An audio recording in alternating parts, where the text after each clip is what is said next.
अस्सलाम वालेकुम ninth class. उम्मीद करती हूँ कि आप सब खैरियत से होंगे। ये बेटा आपका केमिस्ट्री का लेक्चर है और आज हम सेकंड लेक्चर जो है स्टार्ट करेंगे। आपको पता है कि हम यूनिट 4 स्टडी कर रहे हैं, स्ट्रक्चर ऑफ मॉलिक्यूल्स। यहाँ पे आपकी डायरी भी रिटन है जो आपने ये लेक्चर लेने के बाद इसको सॉल्व करना है।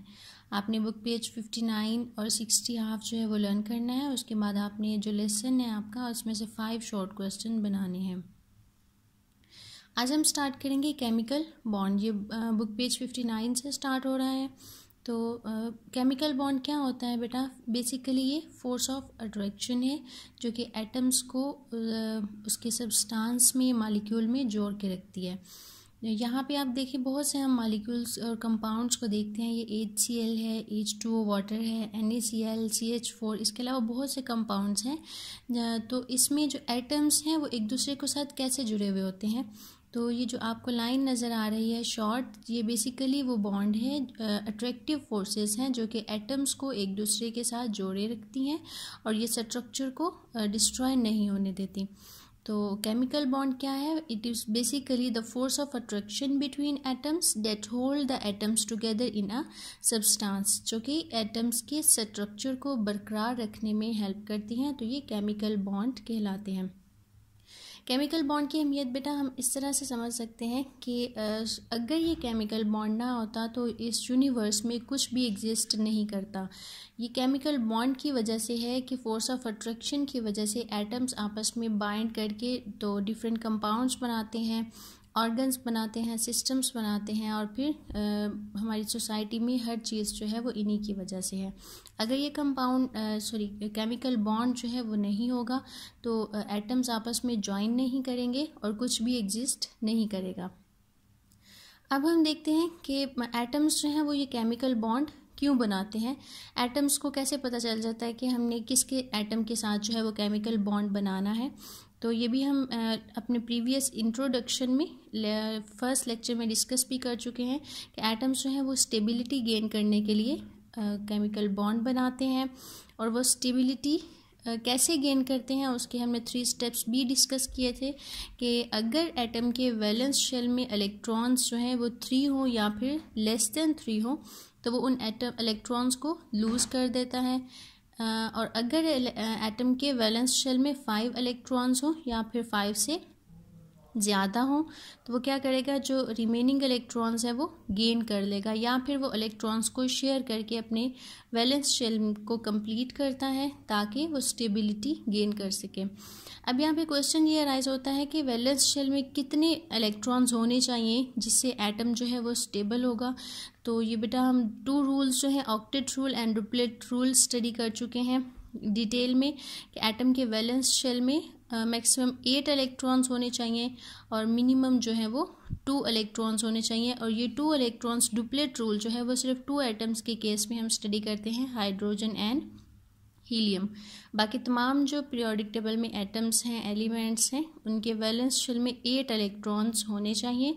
8 इलेक्ट्रॉन्स होंगे तो वो एटम जो है वो स्टेबल एटम होगा और अगर 8 से कम होंगे तो वो अनस्टेबल होगा, उसकी एनर्जी हाई होगी और वो किसी ना किसी दूसरे एटम के साथ रिएक्ट करके ख़ुद को स्टेबल करने की कोशिश करेगा।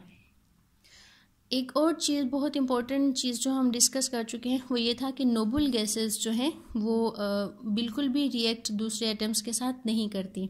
उसकी रीज़न भी हमने डिस्कस की थी कि नोबल गैसेस जो हैं वो उनके वैलेंस शेल कम्प्लीटली फील्ड होते हैं और ये कभी भी अपने इलेक्ट्रॉन्स को ना तो लूज़ करती हैं और ना ही इलेक्ट्रॉन्स को गेन करती हैं। ये मोस्ट स्टेबल एटम्स हैं।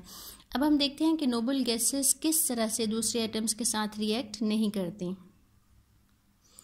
यहाँ पे कुछ नोबल गैसेस की मैंने डायग्राम्स ड्रॉ की हैं और यहाँ पे आपको नज़र आ रहा है कि ये आपका पीरियोडिक टेबल है बुक पेज 48 पे और इसके राइट साइड पे जो है ये पिंक कलर का बॉक्स आपको नज़र आ रहा है। ये जो लास्ट ग्रुप है ये तमाम नोबल गैसेस हैं। तो ये नोबल गैसेस ऐसे एटम्स हैं जो जिनके वैलेंस शेल कम्प्लीटली फिल्ड होते हैं और ये स्टेबल होती हैं और ये किसी भी एटम के साथ रिएक्ट नहीं करती। और बाकी ये जो पीरियोडिक टेबल में तमाम एलिमेंट्स हैं इनकी कोशिश होती है कि ये अपने इलेक्ट्रॉन्स जो है नंबर ऑफ़ इलेक्ट्रॉन्स कंप्लीट करें, वैलेंस शेल में 8 इलेक्ट्रॉन्स अटेन करें और वो नोबल गैसेस की कन्फिग्रेशन हासिल कर लें और ख़ुद को स्टेबल कर लें।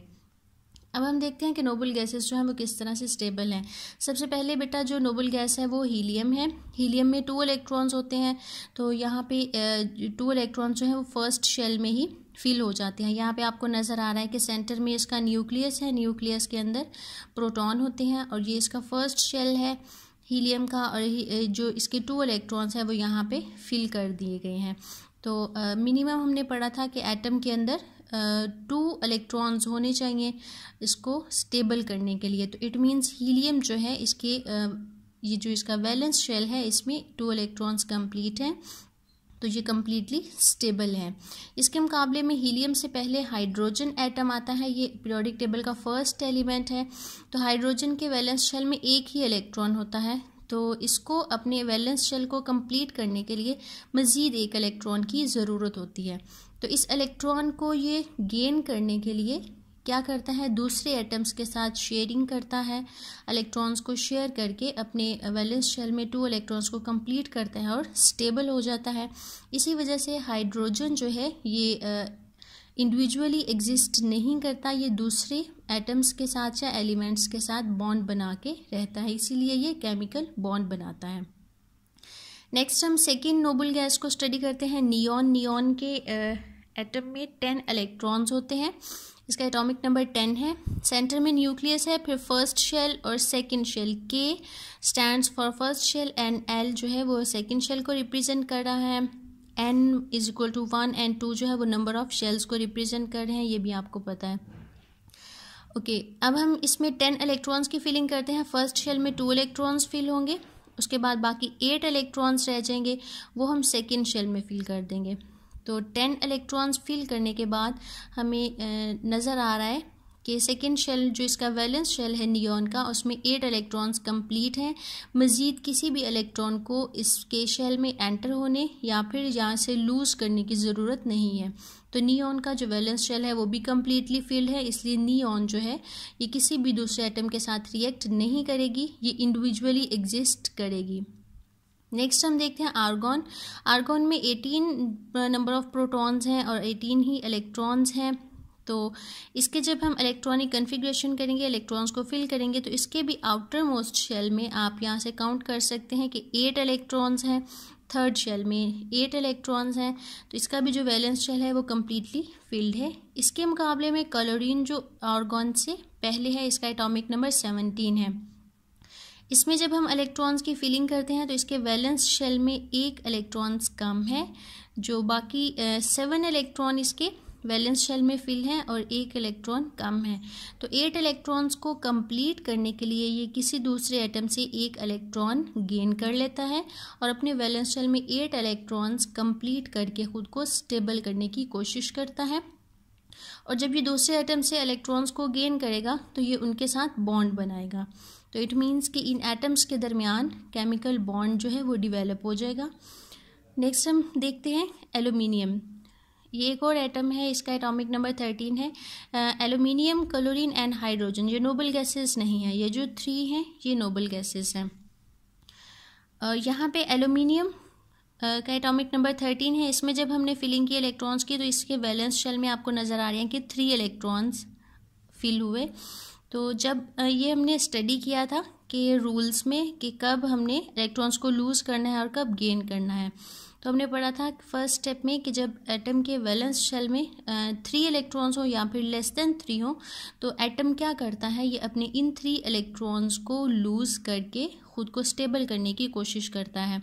तो जब ये एटम अपने इन 3 इलेक्ट्रॉन्स को लूज़ कर देगा तो बाकी ये सिर्फ 2 शेल रह जाएंगे, थर्ड शेल ख़त्म हो जाएगा।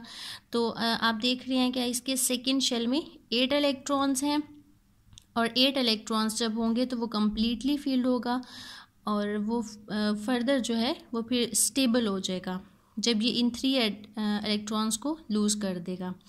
यहाँ तक आई होप कि आपको क्लियर है। यही वजह है कि आर्गॉन और नियॉन, हीलियम, इसके अलावा जितनी भी नोबल गैसेस हैं वो किसी दूसरे एटम के साथ रिएक्ट नहीं करती, इनके वैलेंस शेल कम्प्लीटली फिल्ड होते हैं और ये स्टेबल एटम्स हैं।